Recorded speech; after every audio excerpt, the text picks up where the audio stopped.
Lipton Tea and Lipton Soup presents Inner Sanctum Mysteries.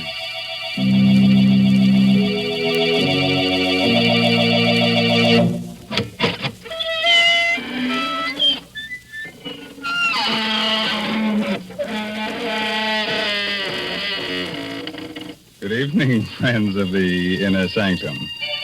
This is your host, Raymond, inviting you once again to join our scary company. Please come in, won't you? We have a full quiver of shivers this evening, and what? You say it's rather cold in here. Well, some of the chills of our story must have leaked out. Why don't you all huddle together? There's so much comfort in having someone else beside you instead of being besides yourself. Now, Mr. Raymond, that's no way to welcome people. You're apt to chase them away talking so scary-like. What? Oh, hello, Mary Bennett. So, you don't think I'm a good host, huh? Maybe I should say, lay your little head on a pillow. Are you comfy? There.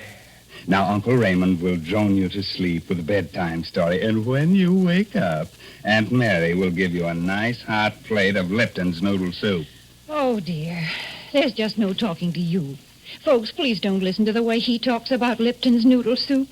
Try it for yourself. You just don't know how good noodle soup can be until you've tasted Lipton's. It's got such a grand chickeny flavor. It really tastes homemade. And then, of course, Lipton's noodle soup comes in a package, so it's no work to prepare. You just empty it into boiling water, and in a jiffy, soup's on.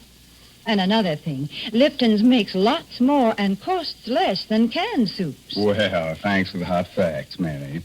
And here's a fact for you. Did you know that more than 2/3 of the Earth's entire surface is unknown? The salty wastes of the sea? Only a short distance under the surface, death lurks in 100 different shapes. And that's where we're going to take you tonight in Robert Newman's strange story of Death in the Depths.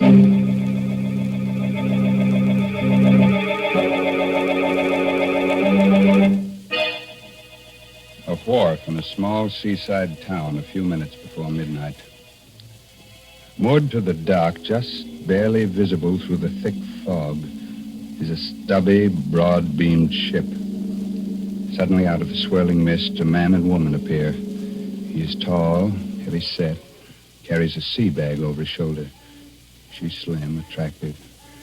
They reach the end of the dock, and he stops, his face haggard. I can't do it, Leila. I just can't. That's all there's to it. Stop arguing and get on board there. I'm telling you I can't, Leila. I can't. Why even think about it? The way the water looks down under. Feel of it pressing against And you. I'm telling you that you're going whether you like it or not. 2 years of living in crummy second-rate rooming houses. That's plenty, see? Too much. You're going back to doing something that really pays off. But, Leila, I told you to shut up.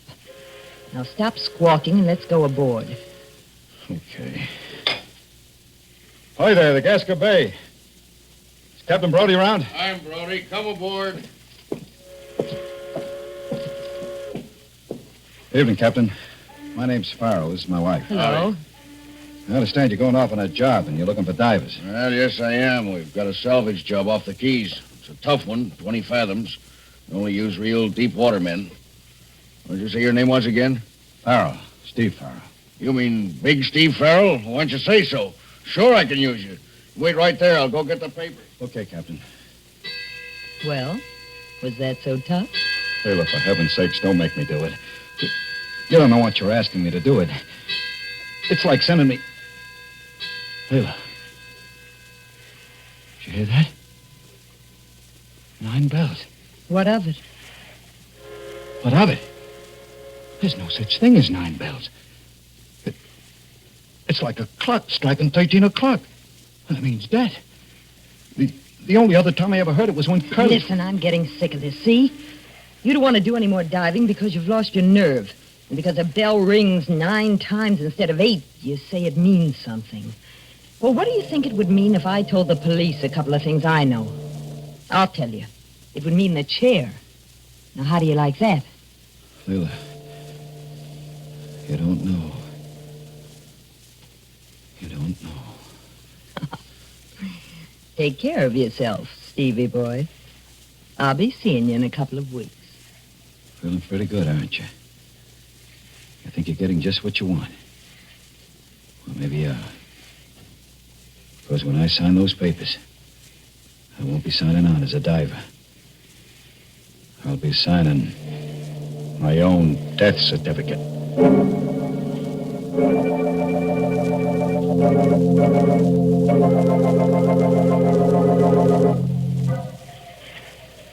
I'm all set, Captain.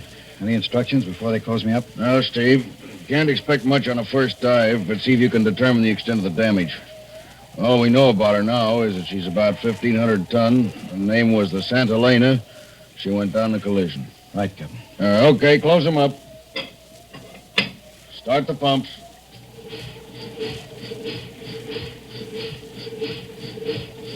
Lower away.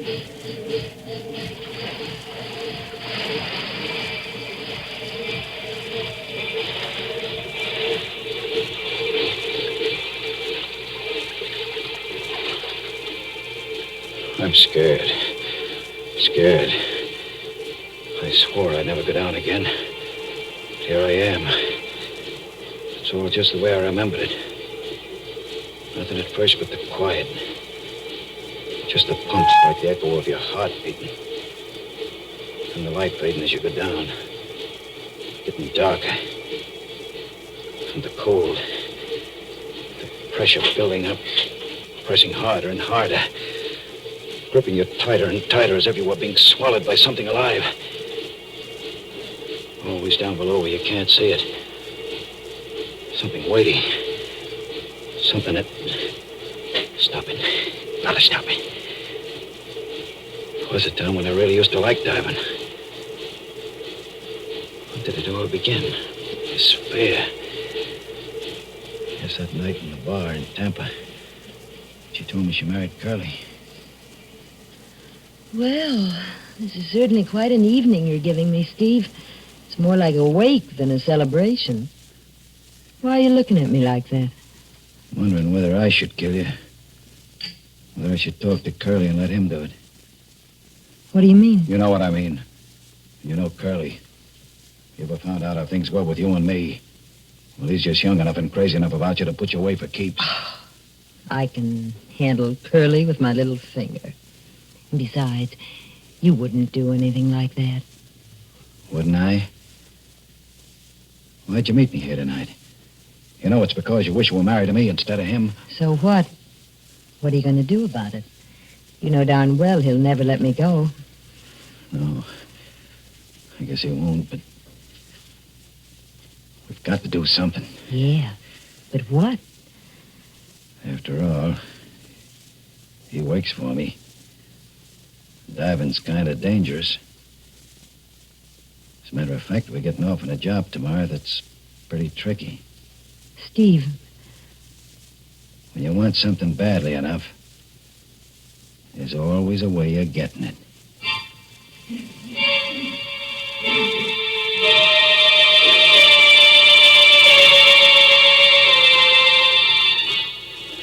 Yeah, that was the beginning.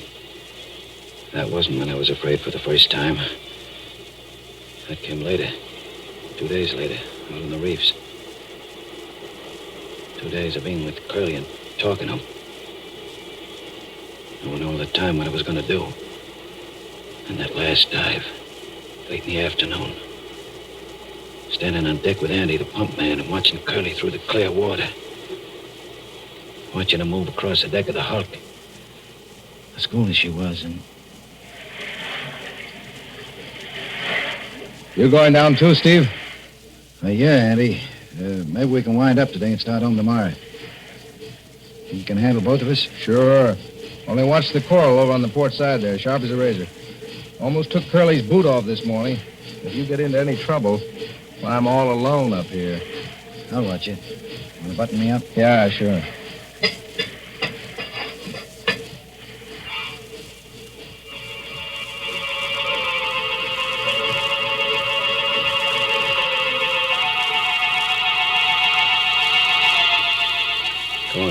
then. Just the way I'm going down now. But I still wasn't afraid. Not yet. I was too busy figuring out just how I was going to do it. And landing on the bottom and starting to work my way toward the hulk over the coral. There was Curly's hose and safety line. Lying on the coral. Sneaking its way to the hulk where he was working. I didn't have to look up. You could tell by the shadow I was under the hull of our ship, so Andy couldn't see me. And I came to a place where Curly's line was lying right next to a coral spur. And I knew that was it. I bent down, looked it around the spur so Andy couldn't pull him up. Hello, Curly. Curly, try your line. I think it's fouled. And I did it. Took out my knife and cut Curly's air hose. Andy must have known it even before Curly did. As soon as the bubble started pouring out of the end of the hose. Hello, Curly. Can you still hear me? I think you're in trouble. Your airline's cut. Hold it and save whatever air you got. Steve's on the bottom, too. He'll get over to you. Did you hear, Steve? Yeah, I heard. I'm going as fast as I can. Steve, you gotta hurry. Where are you? I just hit the deck, but it's clouded up and I can't see anything. Where's Curly? Up forward near the ship's bell. Listen, he says he's going to ring it so you can follow the sound. And for heaven's sake, hurry. Follow the sound. As if I didn't know where he was. Straight forward. I could see him now, his lifeline taut, so he couldn't move. Holding his air hose with one hand and ringing the bell with the other. He was swaying back and forth. And I started counting the strokes. 5, 6, 7, 8, 9. Then he slid down onto the deck. The air bubbled out of his helmet, and I knew he was dead. I remember thinking, 9 bells. 1 bell after midnight. And suddenly it came over me that this was something I was never going to be able to forget. Never. But every time I went down, I was going to see him swaying there, hanging on to the bell, waiting for me. Waiting.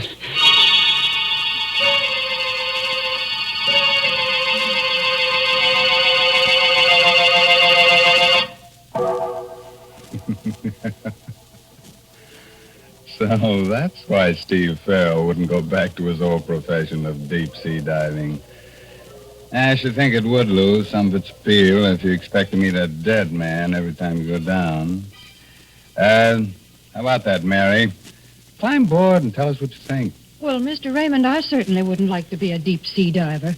To be all alone down there in the cold water with fishes and all sorts of things swimming around you. That's not for me. Oh, but just think, Mary, when you come up, you could have a nice hot plate of Lipton's noodle soup. I think you've really got something there. Lipton's noodle soup would sure be welcome at a time like that. It's such a heartwarming dish. It perks you up just looking at it, looking at those tender noodles floating in that golden broth. Why, I'm getting to talk fancy. But really, folks, Lipton's does taste sort of special. It's got a chickeny flavor, and it just tastes homemade, like the old-fashioned noodle soup you used to make yourself. But heavens, I don't want to be interrupting Mr. Raymond's story, so I'll just say, try Lipton's real soon, won't you, folks?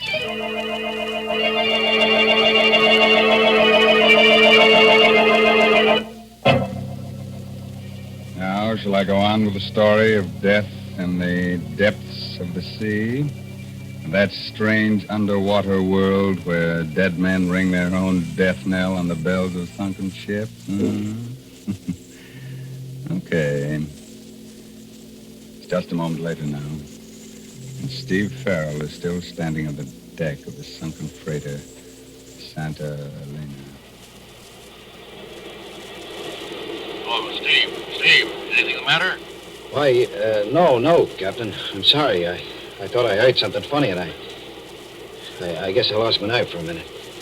After all, this is my first dive in quite a while, but I'm okay now. You sure? We can haul you up, send Mike down. No, I'm okay. I'm going to stay. Well, all right, but don't forget we can't see you from up here.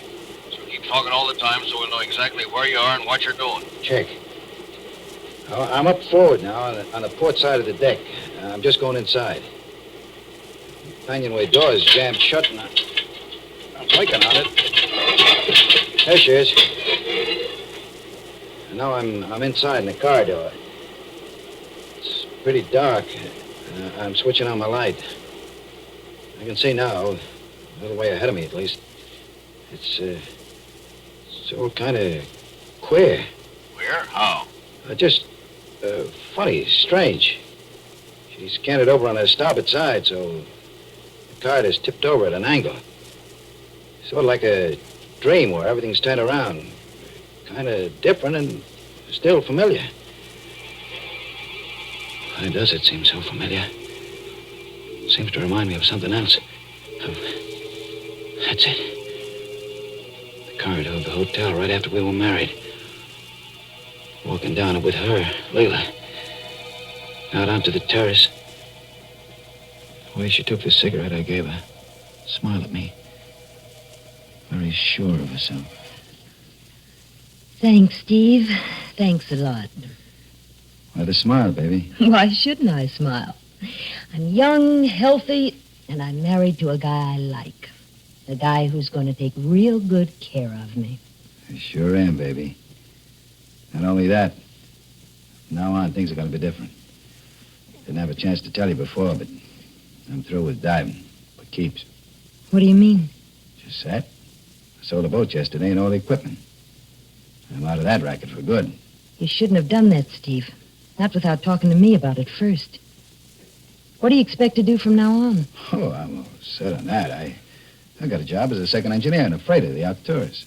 Well, I guess that'll be all right. For a while, anyway. What do you mean, for a while? You think you're going to tell me what kind of work I should do and what kind I shouldn't do? But of course, Steve. Like I said, I'm your wife. And besides, if I wanted to, I could tell either you or anyone else a lot of other things. Like why you decided to give up diving. What are you talking about? Gave it up because I was sick of it. Is that the reason? Or is it because you're afraid that if you did do any more diving, you might start seeing things? Seeing what? Well, after all, you were right there when Curly had his accident and got drowned. The funny thing is, you were talking about how he might have an accident just before you went off on that trip. I've been thinking I really ought to talk to Andy about it since he was there, too, and find out just how it happened. Andy's not around anymore. He left town right after I paid him off. Oh, I see. Well, remember that the police could probably find him, Steve, if they should ever want to ask him any questions.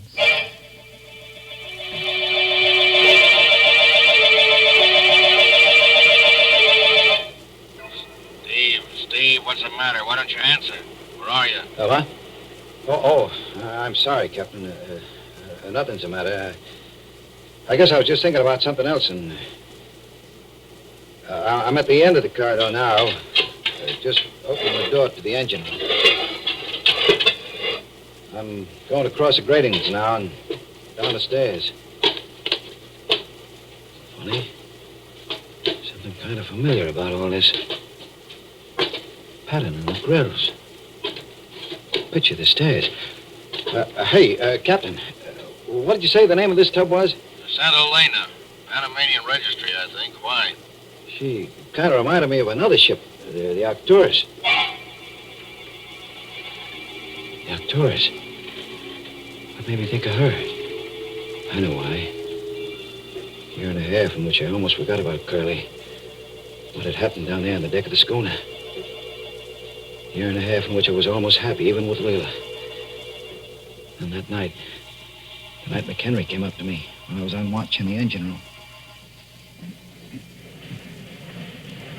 Hi, Steve. How are they going? Swell, Chief. I just cut number 2 in again, and she's burning like a kitten. Good. Look, Steve, the old man claims she's handling a bit heavy. He wants us to sound out the pumps and check the bilge. I told him he was crazy, but, well, maybe we'd better. Okay, Chief, I'll get on it right away. Anyone around to give you a hand? I don't really need any help. But if I want him, Swanson's I have someplace. Well, report to me as soon as you're finished. Right, Chief.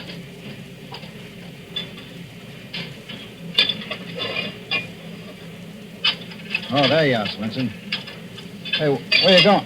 Come back here. Go. Hey, wait. Wait a minute. You're not Swenson. Who are you? I'm nobody, Chief. Stowaway, huh? Hiding down here behind the boiler. Give me a break, will you, Chief? I ain't doing nobody any harm. Well, I'll be. Steve, big Steve Farrell. Andy. Andy Andrews. And I wanted a break. This is terrific, Steve, like money in the bank. What happened to you anyway? Oh, usual thing, run of tough luck. Been out of work for about a year now. Look, Steve, I'm pretty hungry. I ain't had nothing to eat since we left port. I guess I could pick up some stuff from the galley for you. But you'll have to be careful. It'd be the devil to pay if they found out I was hiding you. Good old Steve. I know you wouldn't let an old shipmate down. And, Steve, while we're at it, I could use a little cash, too. Yeah, I figured that. Well, when we get to port, I guess I could let you have 10 or 20. That's not enough. I was figuring on, like, 500 for a starter. 500? Are you nuts? I don't think so, Steve. You see, after Curly had his little accident and you sold the boat and all the equipment, I figured you'd given up diving because you were kind of upset about it. Then I heard you'd married his widow, that Leela dame. I started thinking back. I remembered how Curly's air hose looked after we pulled him up.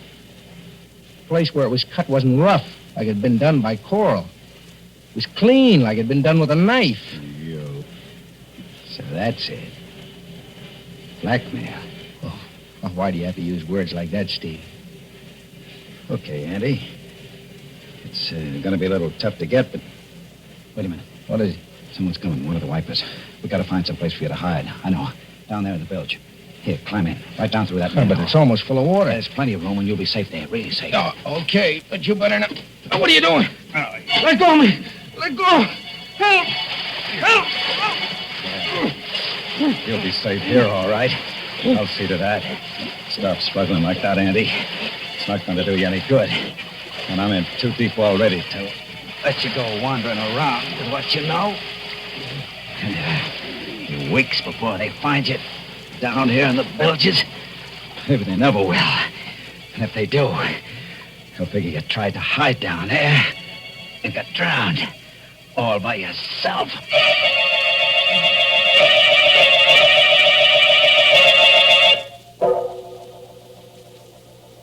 Hello, Steve. Steve, will you talk up and stop mumbling? Where are you now? Down at the bottom of the ladder in the engine room.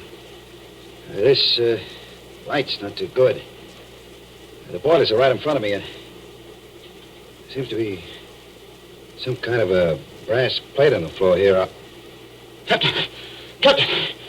This isn't the Santa Elena.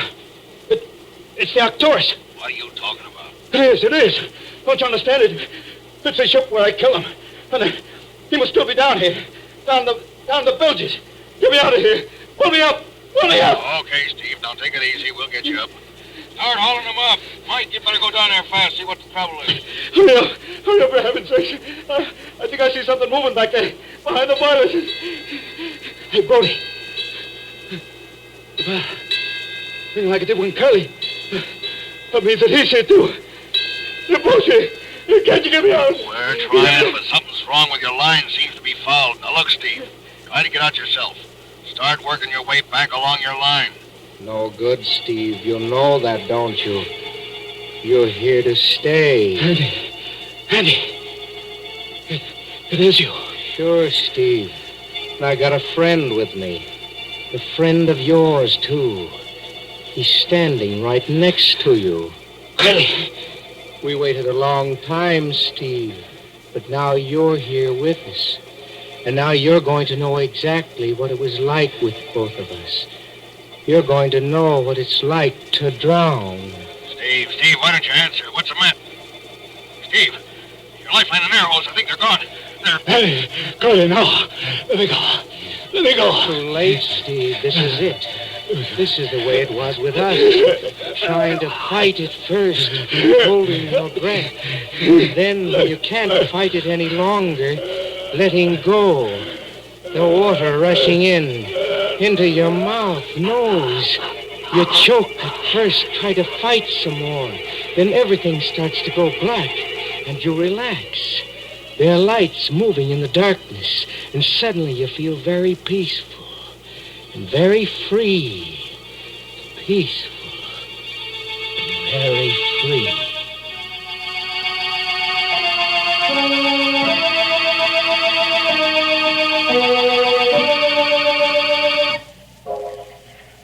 Did you find him, Mike? Yeah, he was right where you said. Down in the engine room. They're hauling him up now. It's going to be tough breaking the news to his wife. How did it happen? There's a heavy iron door leading into the engine room. It swung shut, cut his lifeline and air hose. You're saying an awful lot of stuff that didn't make sense, but there was something about a bell. Well, his lifeline was looped around the bell on the foredeck. Must have gotten caught when you tried to pull him up. And that may have rung the bell a few times. There was something else, though.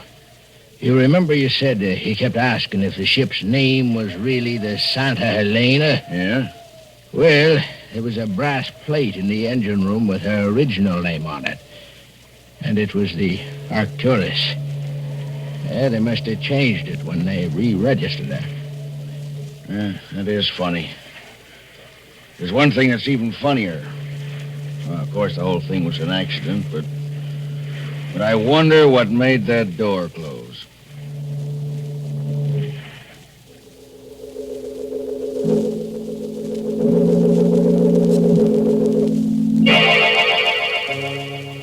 Oh, you do, huh? Even with two able-bodied ghosts about? But that's the way we like to leave you, with a couple of things to keep you wondering. And when we do, then we've known we've really rung the bell, the funeral bell. Oh, Mr. Raymond, with all the different kinds of bells there are, why do you have to talk about that kind? All right, Mary. Pick your own bell, see if I care. All right, then I'll choose a dinner bell. Will you ring it 9 times? Huh? No, sir. You only have to ring it once if you're serving Lipton's noodle soup. And folks will come swarming to the table, because they know it takes Lipton's to show how good a noodle soup can be.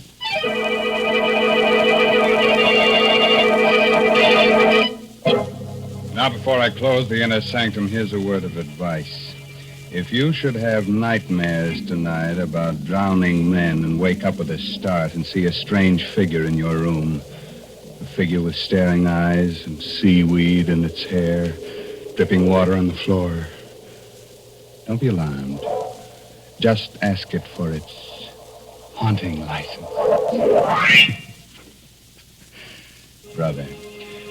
By the way, this month's Inner Sanctum mystery novel is Net of Cobwebs by Elizabeth Sanksay Holding. Now it's time to really close that squeaking door until next week at this same time when Lipton Tea and Lipton Soup present another Inner Sanctum mystery directed by Hyman Brown. So until then, good night. Pleasant dreams.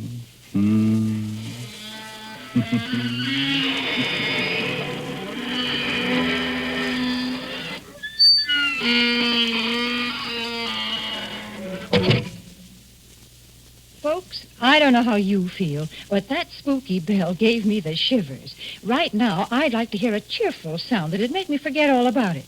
Yes, I'd like to hear a tea kettle singing on the stove. And when that water is at a good rolling boil, let's have a cup of Lipton tea. You know, the tea with the brisk flavor. That word brisk, B-R-I-S-K, means that Lipton's has a lively, full-bodied flavor. It never tastes flat or wishy-washy. So don't forget Lipton tea. And don't forget to tune in next Tuesday night for another Inner Sanctum mystery. This is CBS, the Columbia Broadcasting System.